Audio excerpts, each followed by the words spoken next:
everybody, welcome back to the channel. Hope you're having a good day. Today I received a golden maple box with some Kolinsky Sable Brushes. Golden Maple contacted me directly and asked me if I wanted some brushes for them to try. Now I have bought some Golden Maple brushes on Amazon, but these ones are a little bit more pricey. So the fact that they're saying Kolinsky Sable Brushes makes me think these are probably real. Well, I mean, the ones on Amazon are probably just like synthetic hairs and all that. I haven't really looked into it more, but these seem to be like the good stuff. Right now they're on sale. I think you can go take a look. There will be a code for you guys to save a little bit of money and an affiliate link for you to click on as well, so that you guys can also help support me by buying their products. They have handles, paint brushes, wet palettes, all sorts of cool stuff. They send me this and hoping that they like my review and that they send me more stuff in the future. So let's take a look. So they're giving me, there's 3 arrow brushes and 2 round brushes, a 0, a 1, and a 2, and a 0 and a 1. Let's take a look at these. Now, the box, sadly, is a bit damaged, but I don't really care for that. It's not a losing point, so I'm just going to pull them all out here. And let's, so I don't know. Okay, I see what they mean by arrow tip. So they're like flat here, and then they go into like an arrow to a very nice tip at the end. Now, they're not wet. I don't see very much. Oh, there's the flexibility. There we go. Very soft to the touch. And we have that was the number 2. This is the number 1. Again, the arrow with a nice fine tip. Number 0. Again, another one arrow here with a nice fine tip as well. And then we have the round 0. And we have the 1, 0. So I'm going to paint Thor from Marvel Crisis Protocol. Now, normally I just put a bunch of speed paints on them to get them done quickly. And so what I'm going to do now, I'm actually going to see if these guys can actually handle speed paint. I hope I don't wreck them. And because that's mostly what I paint with. So if these brushes are good for that, we'll find out. And then come in and do some fine tuning. Now, notice there's a whole bunch of like little fur stuck on this guy. Some fine tuning with the more detailed brushes to get some highlights done on these guys, or on this guy. So let's get to the table, take a look at these brushes, and then I'll give you my final thoughts at the end. All right, so let's get Thor painted. Starting off with the 0 arrowhead maple brush here. So painting on some peachy flesh. Of course, I am using some speed paints because that is what I am known for using. And frankly, I've noticed that since I've changed my 1.0 speed paints, which I had a lot of, some from what I thought. And when Army Painter sent me a whole range of speed paints, I realized how great the 2.0 ones are. So if you haven't been using speed paints, you are missing out, because the 2.0s, it's just a life changer now.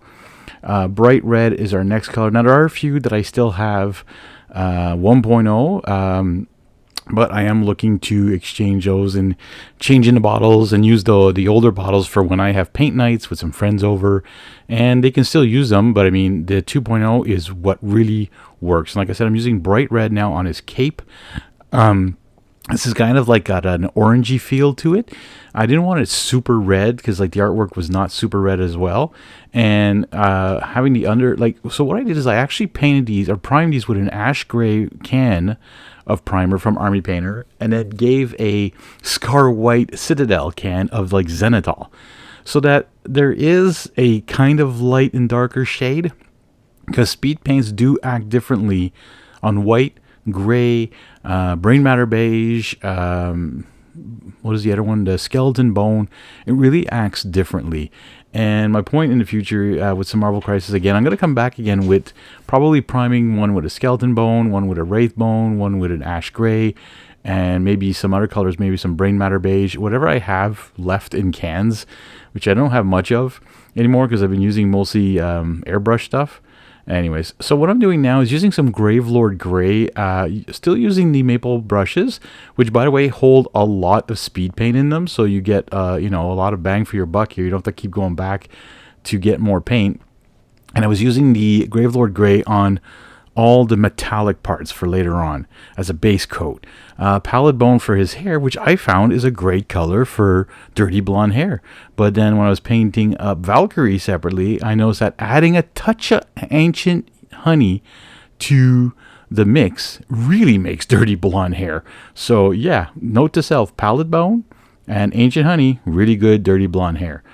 Now we're coming in with the occultist cloak. This is like a grayish blue, or a bluish gray. What would you say? Is it a grayish blue or a bluish gray? I don't know. But I found that this was perfect for pretty much the rest of his clothing except for his pants. And again, I'm so glad I got the 2.0s now. I never realized how the 1.0 was not as translucent as I was hoping. But if you add speed paint medium, by the way, if you still have a lot of your 1.0s and you're still using them, add a lot of speed paint medium. Like I'm talking about 50-50 ratio, and they will give you 2.0 speed paints. They end up working the same. Just be careful with the reactivations. Sometimes that does happen. Tyrian Navy now just for his pants underneath there. Moving on to some hardened leather now for the strap of Mjolnir and the handle. Again, I'm just loving these brushes. They work really well. If you want to take a look at them, don't forget to take a look in the description. The information will be there to save some money with a code, and as well as check out my affiliate. Now, before we move on, here's just quickly on their site. They have this beautiful wooden handle. They have more brushes. They have a wet palette. They have this other cool handle with a whole bunch of gadgets. So don't forget to go check out their link in the description below. Okay, now we're using the round tip brushes. So this is the 0, because I'm going to come in and do some more detailed work. So I'm using Sunburst Ochre. This is, I believe, I want to say a John Blanche, a masterclass paint. I think it is. And if not, it's historical, but I'm pretty sure it's a John Blanche. Coming and doing all the nice little trim work here. And you can see this brush, again, very fine tip. If you have water on your brush, it soaks up the paint quite a bit. You're able to get a lot of work done. I'm still not used to how much water should be left on the brush. It kind of happens to me, and I just go with the flow. If I have to add a little bit more, like it's supposed to technically, if you have a little bit more water on your brush, it's supposed to flow off. Now, is it me? Is it the brush? It's probably user error. I have to say though, these brushes are pretty magnificent. Thunderous Blue now, what we're doing is we're actually highlighting what was the Occultist Cloak before. We're coming with this Thunderous Blue. Again, this is a Fanatic paint, by the way. And we're just putting this on a lot of the areas where the gray was showing through from the Occultist Cloak. Technically, I should have went lighter on this, actually. I had an idea for something else. And if I went with the artwork, it should have been a little bit lighter. But this has a nice contrast anyways. And again, the brush does a great job. Moving on now to Shadow Thorn. This is going to be just for the pants. I'm actually really watering this down and putting it on pretty much everywhere on the pants just to make those pants a little bit more blue. And now I'm coming in with the Plate Melt Metal on top of everywhere where I used the Gravelord Gray to highlight the metal to make it look shiny from above, but a little bit more dull on the bottom. So keeping that Gravelord Gray underneath just makes it that there's like a almost a non-metallic feel, but with a true metallic feel. So it's not like super shiny bright. It's just got some nice highlights with the metallic. So Plate Melt Metal, this is a Fanatic paint. It's not super dark. It's kind of light. Sorry, I'm having a little bit of an itchy throat there too. All right, as you can see now, I'm putting Mithril, but super watered down on Mjolnir. And you saw I put the Battleship Gray underneath, so it gives it kind of a bluish metallic color now.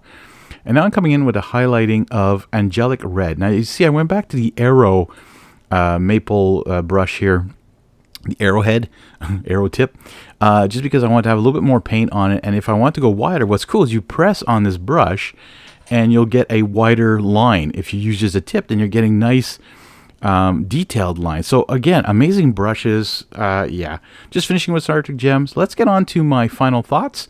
And yeah. All right, so I had a chance to take a look at these brushes here. And again, thank you, Golden Maple, for sending them to me. Amazing brushes. They hold the paint well. They glide well over the miniature. After using them after this miniature, so Thor, they still kept their shape. And, I rinse off my brushes pretty much after every color, or after almost, once in a while too, during using the same color. So I would totally recommend these brushes. If you're looking to add to your arsenal of brushes, yeah, they do cost a little bit more, but you are paying for the value. Now, you're not paying the crazy prices of some other big paintbrush names out there, or some big YouTubers out there, but you are getting quite a good quality. Now, again, I've only used it on one miniature. I'm going to add these to my arsenal of painting and see how they stand up over months of painting. I have other ones that have lasted me a year or so, and others that have lasted me a week. So it depends on where you buy them. So don't forget to take a look at the link in the description. There's an affiliate link there. You click on that, it brings you to their site, and it supports me. You can also use my code that'll be appearing on the screen as well as in the description, and you can save yourself a little bit of money from buying from them. A lot of their stuff is on sale, so go take a look at their website. Support a great site and a great YouTuber who paints a lot of minis for you guys. I hope you enjoyed this video. I hope you enjoy everything I do for you guys. Have a good day, and don't forget to keep slaying the gray one miniature at a time.